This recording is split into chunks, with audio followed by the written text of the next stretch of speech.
கிறிஸ்துவுக்குள் பிரியமானவர்களே, கர்த்தரும் இரட்சகருமாய் இயேசு கிறிஸ்துவின் ஈடு இனிய நாமத்தினாலே உங்கள் யாவருக்கும் என் அன்பின் வாழ்த்துக்களை தெரிவித்துக் கொள்கிறேன்.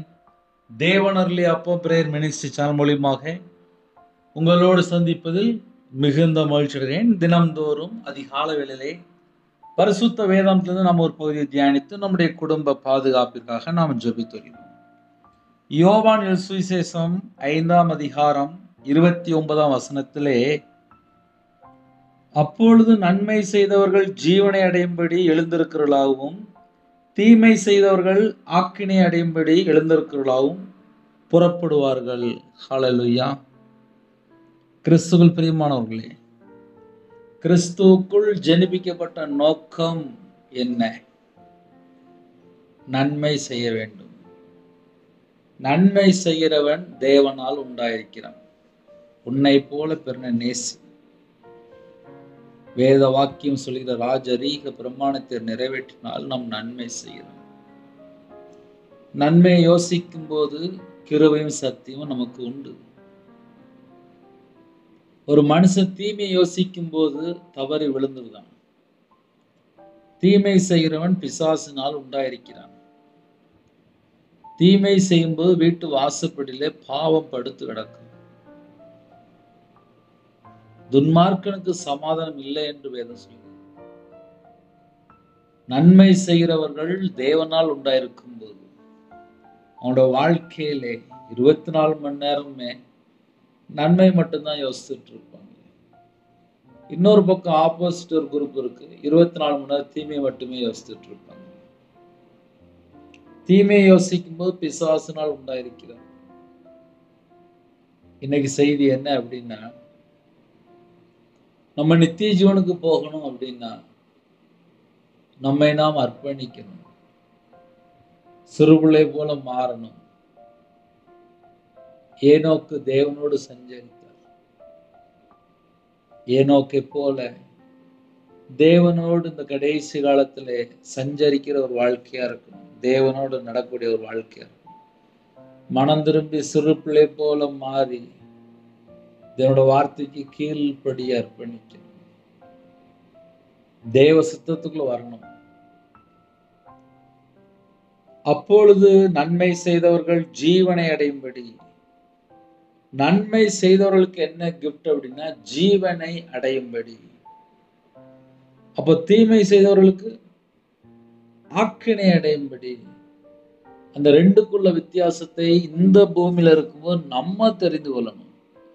தேவன் அருளி அப்பம் பிரேயர் மினிஸ்டர் மூலியமா யாரெல்லாம் இணைந்திருக்கிறீங்களோ நம்ம தெரிந்து கொள்ளணும். நம்ம வாழ்ற காலமே கிருபையின் காலம். இந்த கிருபையின் காலத்திலே எந்தெந்த காரியத்துல கத்தரை விட்டு தள்ளி போயிருக்கிறோமோ அந்த காரியத்துல இருந்து மனம் திரும்பி என் பாவத்தை மன்னிச்சிருங்கப்பா, என்னோட வாழ்க்கையில இப்படிப்பட்ட ஒரு காரியம் இருக்கு, ஒரு தீமையான ஒரு காரியம் இருக்கு, தீமையான ஒரு செயல் இருக்கு, அது எனக்கு வேண்டாம்ப்பா அப்படின்னு சொல்லி தேவனோட சமூகத்தில் அர்ப்பணித்து தாழ்த்தி ஜெபிக்கும் போது நம்ம தேவனிடத்திலிருந்து இரக்கங்களை பெற்றுக்கொள்கிறோம், கிருபை பெற்றுக்கொள்கிறோம்.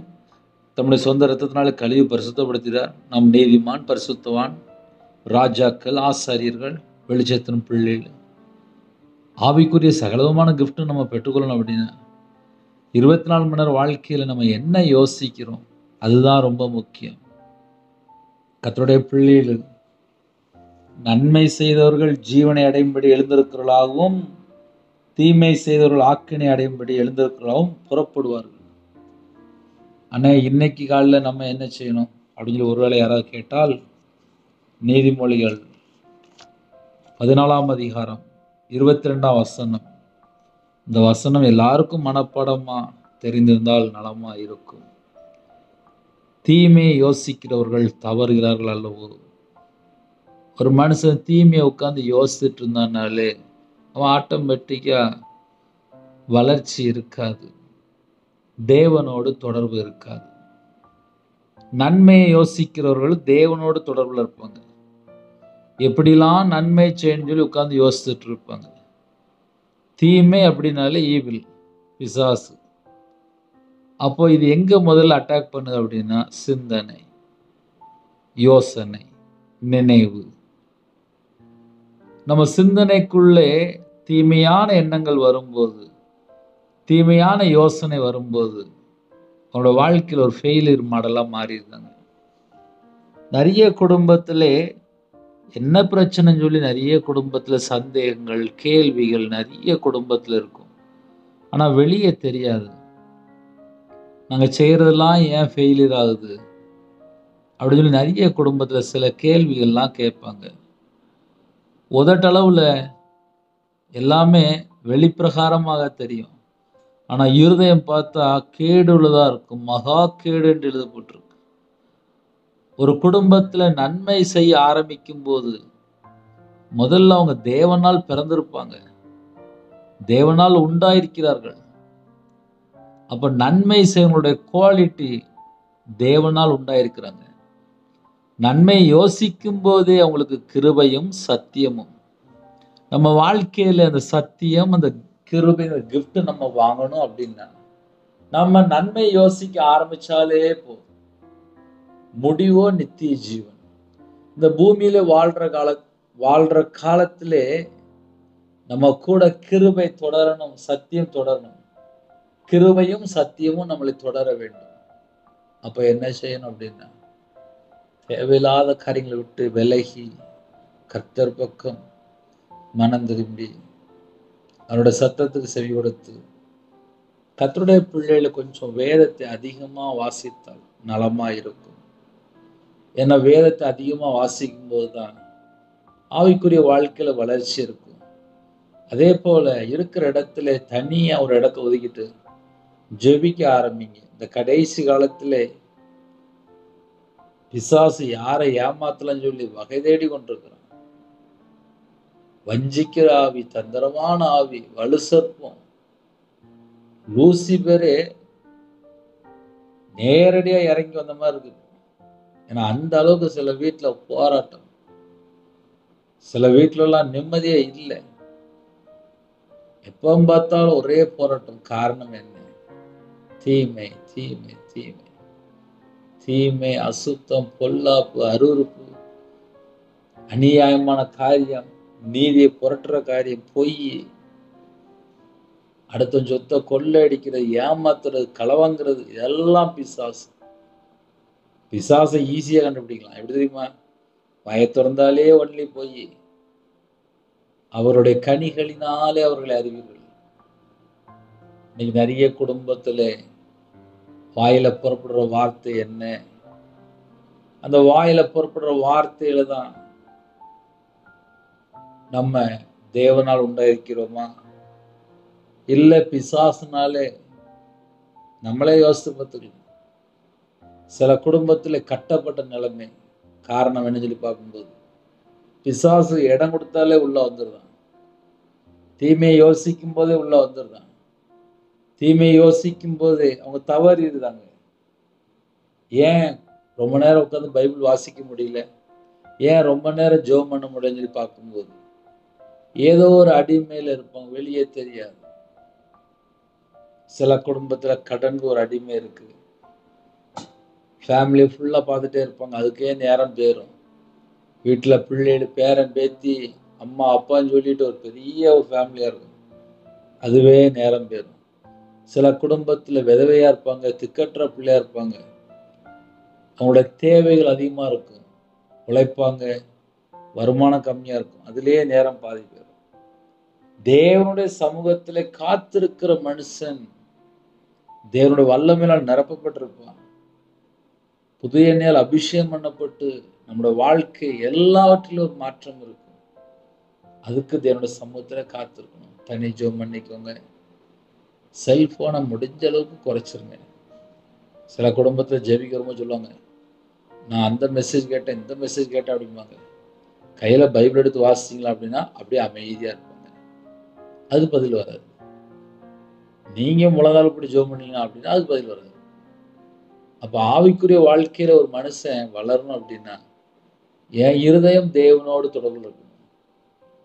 என் இருதயம் தேவனோடு தொடர்பு இருந்தால் மட்டும்தான் ஆவிக்குரிய வாழ்க்கை வளர்ச்சி. அதுக்கு நம்ம முதல்ல எதை செக் பண்ணி பார்க்கணும் அப்படின்னா, நம்ம நன்மை யோசிக்கிறோமா தீமை யோசிக்கிறோமா? ஒரு மனுஷன் 23 மணி நேரம் நன்மையை மட்டும் யோசிச்சுட்டு ஒரு அரை மணி நேரம் மட்டும் தீமை யோசித்தாச்சுனாலே போதும். அவங்களோட வாழ்க்கையில ஆசீர்வாதம் இருக்காது. நிறைய குடும்பத்துல இப்ப என்ன பிரச்சனை அப்படின்னா, நிறைய நல்ல காரியங்கள் செய்வாங்க. ஆனா ஒரே ஒரு சின்ன தீமை மட்டும் செஞ்சுருவாங்க. அது அவங்க பேரே கெடுத்துரும். என் வாழ்க்கையில நான்லாம் அப்படி அனுபவிச்சிருக்கேன்ப்பா. நல்லா வியாபாரம் பார்த்தேன். எல்லாம் செஞ்சேன்.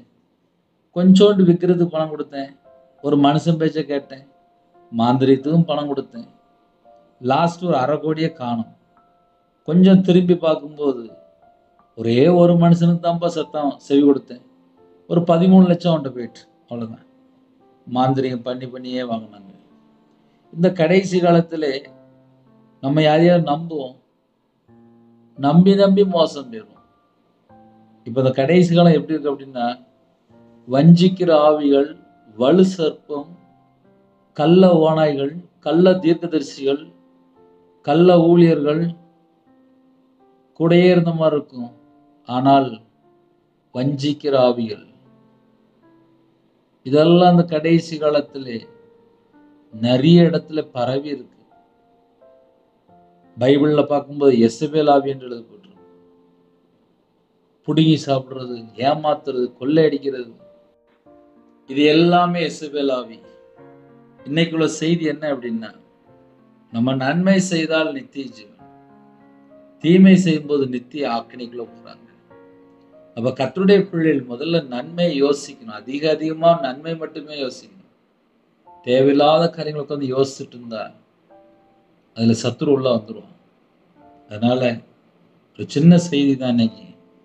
நன்மை யோசிக்கிறவர்களுக்கோ கிருபையும் சத்தியமும் உண்டு. நம்ம நன்மை யோசிக்கணும் அப்படின்னா தேவ ஆவியினால நம்ம நிரப்பப்பட்டிருப்போம். தீமை யோசிக்கும் போது தீமையினாலதான் நிரப்பப்பட்டிருப்பாங்க. அந்த ரெண்டுக்குள்ள வித்தியாசம் சொல்லணும். இன்னைக்கு நிறைய குடும்பத்துல ஜனங்களுக்கு தெரிய மாட்டுது. ஒரு மனுஷன் சும்மா இருக்கும்போது தீமையை மட்டும் யோசிச்சுட்டு இருக்கான் அப்படின்னாலே எந்த ஆவியில கட்டப்பட்டிருக்கான்? நம்ம அப்படி யோசித்து பார்க்கணும். நன்மை செய்தவர்கள் நித்திய ஜீவன். அப்ப தீமை மட்டும் செய்யறவன் எங்க போவான்? நித்திய ஆக்கினை, நரகத்துக்கு போயிடக்கூடாது. அதனால கால வேளையில நிதானமா நிப்பாட்டி 2 பக்கம் பேசணும். ஒரு மனுஷன் நன்மை செஞ்சா பரலோகத்துக்கு போய் சேருவான். தீமை செஞ்சா நித்திய கடல், நித்திய அக்கினி, 2ஆம் மரணமே அக்கினி கடலுக்குள்ள போய் சேர்ந்துருவான். அதனால வாழ்ற வாழ்க்கை ஒரே வாழ்க்கை தான். அது கர்த்தருக்கா இருக்கும் என்றால் நம்ம நித்திய ஜீவனுக்குள்ள போவோம். அதுக்கு நம்ம என்ன பிரதர் செய்யணும் அப்படின்னா, பரிசுத்தமா வாழணும், தேவனோட வார்த்தையை கீழ்ப்படியணும், தேவனோட வார்த்தையில் நிலைத்திருக்கணும், இயேசு கிறிஸ்து ரத்தத்தினால கழுவப்பட்டிருக்கணும், மனம் திரும்பி இருக்கணும், பாவ மன்னிப்பு பெற்றுக்கொள்ளணும், ரட்சிக்கப்பட்டிருக்கணும், ஞானஸ்தானம் எடுத்திருக்கணும், பரிசுத்தாவை பெற்றுக்கொள்ளணும், கர்த்தருக்கா வாழணும். இந்த பூமியில கர்த்தருக்கா வாழணும். மனுஷனுக்கா வேஷம் போட்டுட்டே இருக்கக்கூடாது. இந்த கடைசி காலத்துல நிறைய குடும்பத்துல என்ன நடக்கும் அப்படின்னா, யாரையாவது பார்ப்பாங்க, அவங்களுக்கு தகுந்த மாதிரி கொஞ்சம் அந்த வார்த்தையை மாத்தி பேசிக்கிடுவாங்க. இப்படிலாம் நிறைய நடக்கும்.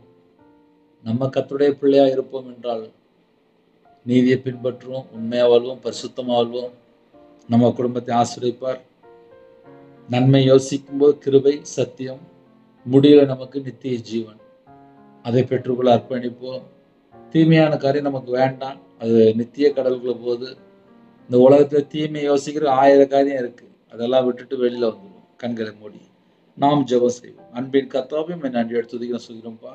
இந்த நாளைக்கான சில கிருபைக்கு 1000 மடங்கு உமக்கு நன்றி செலுத்திடும். கேட்ட சத்தியத்தின்படி நித்திய ஜீவனை பெற்றுக்கொள்ள எங்களை அர்ப்பணிக்கிறோம்ப்பா. நன்மை செய்ய, நற்கிரியை செய்ய எங்களுக்கு கிருபை தாங்கப்பா. நன்மை யோசிக்க எங்களுக்கு ஒரு விசேஷமான ஒரு அபிஷேகம் தாங்கப்பா. ஜெப அபிஷேகம் தாங்க. சத்துருக்குள்ள மேல அபிஷேகத்தினால் நிரப்புங்க. ஆவிக்குரிய 9 கனிகளினாலும் ஆவிக்குரிய வரலாலும் பிள்ளைகளை நிரப்புங்கப்பா. உம்முடைய வல்லமையால் நிரப்புங்க. மகிமையின் ஆவியான மேல தங்கிருங்கப்பா. விசேஷமா ரட்சிப்பின் வச தாங்க, நீதியின் சால்வை தாங்க, துதியின் அபிஷேகத்தால் நிரப்புங்கப்பா. எல்லா குடும்பமும் நிரம்பி வழிகிற பாத்திரமா மாறட்டும். கிருபையின் ஆவினால் நிரப்புங்கப்பா. விண்ணப்பத்தின் ஆவினால் நிரப்புங்கப்பா. கண்ணீரின் அபிஷேகத்தால் நிரப்புங்கப்பா. அழிந்து போற ஆத்துமாக்களுக்கு தரப்புல நிக்க கிருபை தாங்கப்பா. எல்லா குடும்பத்தை கர்த்தர் வேலி அடைங்க. கர்த்தர் வேலி அடைங்க. கர்த்தர் வேலி அடைங்க. கர்த்தர் வேலி அடைங்க. கர்த்தருடைய நாமம் மகிமைப்படுகிறார். யாரெல்லாம் தாழ்த்துறோம் எல்லா குடும்பம் இயேசு கிறிஸ்துவின் ரத்தத்தினாலே, இயேசு கிறிஸ்துவின் நாமத்தில் ஆசீர்வதிக்கட்டும். பிறந்தநாள் கொண்டாடுறாங்க, திருமணம் கொண்டாடுறாங்க, அந்த குடும்பத்தை கர்த்தர் கரந்தொட்டு ஆசீர்வதிங்க. உங்களுடைய கரத்தில் அர்ப்பணிங்க. எல்லா குடும்பமும் இயேசு கிறிஸ்துவின் ரத்தத்தினாலே, இயேசு கிறிஸ்துவின் நாமத்தில் ஆசீர்வதிக்கட்டும். பழனியை திறந்து, பண்டகசாலை திறந்து, சம்பூர்ணமா திருப்தி ஆசீர்வதிங்க. உங்க நாம மட்டுமே விட்டுருங்க. எல்லா குடும்பத்துக்கு கர்த்தர் வேறு அடைங்க. எத்தனையோ தேசத்துக்குள்ள இருந்துக்கிறாங்க. அவங்களோட அப்பத்தின் தண்ணீரை ஆசீர்வதிங்கப்பா. சில குடும்பத்துல கற்பது நிகழ்ச்சிக்கிறாங்க. கர்த்தரே ஆசீர்வதிங்க. மாசம் இருக்க ஆசீர்வதிங்க. டெலிவரி போற கர்த்தர் ஆசீர்வதிங்க. நார்மல் டெலிவரி ஆகிட்டாங்க. திருமண தேவைக்கு வச்சுக்கிறேன். எல்லா தடையெல்லாம் நீக்கி ஏற்ற துணை தாங்க. சில குடும்பத்துக்குள்ளே அப்பா கர்த்தரை விட்டு தள்ளி போறாங்கப்பா. அந்த குடும்பம் மனம் திரும்பணும், பாவ மன்னிப்பு பெற்றுக்கணும், ரட்சிக்கப்பட்ட அனுபவத்தில் வரும். கர்த்தர் கிருபை செய்யுங்க. தேவனர்களே அப்போ மினிஸ்டர் நம்முடைய கரத்தில் விடும். இந்த நாள் முழுக்க கர்த்தருடைய கரம் பிள்ளைகளோட கூட இருக்கட்டும். எல்லா தடையெல்லாம் நீக்கி ஆசீர்வதிங்க. சரீரத்தில் பலவீனத்தோடு படுத்த படுக்கையில் ஹாஸ்பிட்டல் எந்த குடும்பத்தில் அவசர சிகிச்சை இருக்காங்களோ கர்த்தருடைய கரம் பிள்ளைகளை தொடரணும்ப்பா. உங்களுடைய தலைமுறை கரத்தினால தொட்டு சுகமாக்கி தாங்க. இந்த நாளிலும் கல்வாரி அன்பினால் நிரப்புங்க. எங்களுடைய பாவங்களுக்காக மரித்து வேத வாக்கின் முடியும் 3ஆம் நாள் உயிரோடு எழுந்த இயேசு கிறிஸ்துனுடைய பாதபில்லை எங்களை அர்ப்பணிக்கிறோம். ஜீவாதிபதியானவரே நன்றியோடு துதிக்கிறோம் சொல்கிறோம். உம்முடைய பாதபில்லை எங்களை தாழ்த்திடும். இந்த நாளை எங்களுக்கு கர்த்தர் ஆசீர்வதித்தாங்க. வெளியில புறப்படுற எல்லா குடும்பத்தையும் உங்களுடைய ரத்த கொடைகளை வேலடைத்து மூடி மறைத்து பாதுகாத்துங்க. டிரைவிங் லைன்ல போறாங்க எல்லாருக்கும் விசேஷமான ஒரு பாதுகாப்பு தாங்க. கடலில் கஷ்டப்படுகிற ஜனங்களை கர்த்தர் சந்திங்க, மீட்டெடுங்க. அந்த பிள்ளைகளோட உபத்திரத்தை மாற்றித்தாங்க. எத்தனையோ குடும்பத்துல வேற வேற நாட்டுக்குள்ள இருக்காங்கப்பா. அப்பா அவங்க இருக்கிற இடத்துல கர்த்தர் ஆசீர்வதிங்கப்பா. வேலைக்காக ஜெபிக்கிறாங்கப்பா. கர்த்தர் மனமிருங்க. கவர்மெண்ட் வேலைக்காக ஜெபிக்கிற கர்த்தர் மனமிருங்கப்பா. வேலையில பிரச்சனையா இருக்கு, அந்த உபத்திரத்தை மாற்றித்தாங்கப்பா. எந்த இடத்துக்குள்ள இருக்கிறோம் அந்த இடத்துல உள்ள பிள்ளைகள் அப்போ ஆசீர்வதிக்கப்படணும்ப்பா. எல்லா குடும்பம் ஆசீர்வதிக்கப்படணும்ப்பா. இதயத்துக்குள்ள பாரத்தோடு வேதனையோடு கண்ணீரோடு இருக்காங்கப்பா. எல்லா குடும்பத்தையும் உபத்திரத்தை எல்லாம் மாற்றுங்கப்பா. மாற்றுங்க மாற்றுங்க மாற்றுங்க. உங்க நாம மையம் விடட்டும். உங்க நாம மையம் விடட்டும். உங்க நாம மையம் விடட்டும். என் நாமத்து நிமித்தம் எதை கேட்டாலும் என்று சொன்னீங்க. இயேசு கிறிஸ்து நாமத்தினாலே கர்த்தர் ஆசீர்வதிக்கணும்ப்பா. ஆசீர்வதிக்கணும்ப்பா. பிரிந்த குடும்பங்களை இணைந்து வாழணும். கோர்ட்டு கேஸ் போயிட்டு இருக்காங்கப்பா. அதெல்லாம் வேண்டாம்ப்பா. எல்லா குடும்பம் சந்தோஷமா மனமகிழ்ச்சியா இருக்கணும். தேவ சமாதானத்தினால் பிள்ளைகளை நிரப்புங்க. இன்னைக்குள்ள தேவையெல்லாம் சந்திங்க. எல்லா குடும்பத்தையும் கர்த்தர் பொறுப்படுத்துங்க. உங்க கரத்துல பண்ணிடும். தேவனார்கள் இப்ப மனுஷன் ஆசீர்வதித்தாங்க. துதிகான மகிமையெல்லாம் முருகே செலுத்திடும். இயேசு கிறிஸ்துவின் பிதாவே ஆமென். தேவனுக்கு மகிமை உண்டாதாக. கர்த்தர் தாமே உங்களை உங்கள் குடும்பத்தையும் சகல காத்திலும் சம்பூர்ணமா திருப்தியா கர்த்தர் கூட நிரப்பி ஆசீர்வதிப்பாராக ஆமென். கர்த்தராகிய இயேசு கிறிஸ்துவின் கிருபையும் பிதாவாகிய தேவனுடைய அன்பும் பரிசுத்தருடைய ஐக்கியமும் இப்பொழுதும் எப்பொழுதும் சதா காலங்களிலும் நம் மனதில் கொடுப்பதாக ஆமென். கிறிஸ்துவ பிரியமானவர்களே, உங்களுடைய ஊழியக்காரத்துடன் ஜெபித்துள்ளுங்கள். கர்த்தர் உங்களையும் உங்கள் குடும்பத்தின் சகல காத்திலும் சம்பூர்ணமா திருப்தி ஆசீர்வதிப்பாராக ஆமென். God bless you.